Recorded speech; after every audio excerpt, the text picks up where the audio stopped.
And that same courage is what we need when we examine more than just our faith, because the things we inherit aren't only religious, they are cultural. The next step is to look at what we call our culture and ask if we've been confusing culture with something else entirely.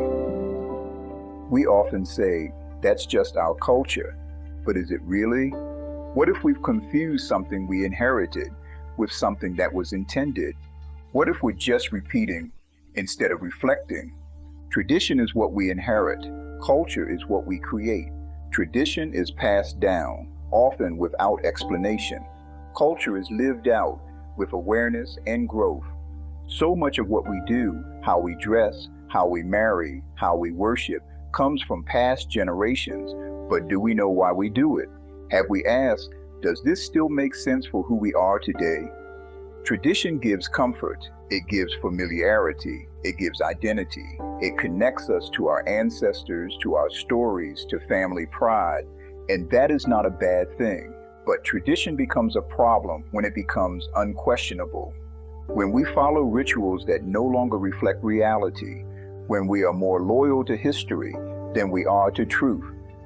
Culture must adapt. Tradition resists. Tradition makes us feel safe. Culture makes us grow. But what happens when tradition blocks progress?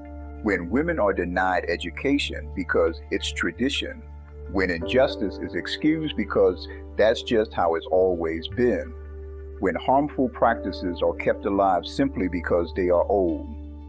In those moments, tradition becomes a trap, not a treasure. Culture is meant to refine, not just repeat. Age does not make something true. Time does not make something right. Some ideas are old and wrong. Others are new and wise. Culture asks, what serves us now and what elevates us tomorrow? Tradition says, do it because we always have. We must have the courage to question what we have inherited, because truth must guide culture. Without truth, culture becomes superstition.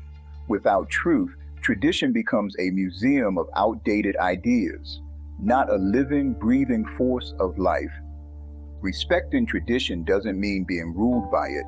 You can honor your ancestors without copying their every step. Our duty is not to mimic the past, but to understand it, to grow from it, and to build something wiser in its place. Culture is forward-looking. It refines what it receives. Honor the roots, but grow the tree. Creating culture is harder than repeating tradition. It takes thinking, it takes courage, it takes creativity and responsibility, but the result is powerful. A culture that serves truth, not ego. That lifts everyone, not just the few. Tradition can survive without thought, but culture needs consciousness. So, are we confused? Yes, but we don't have to stay that way. We can respect tradition and still build culture. We can ask, is this helping me grow? Is this based on truth? Is this honoring the Creator or just the crowd? If the answer is no, then maybe it is time to choose culture over custom.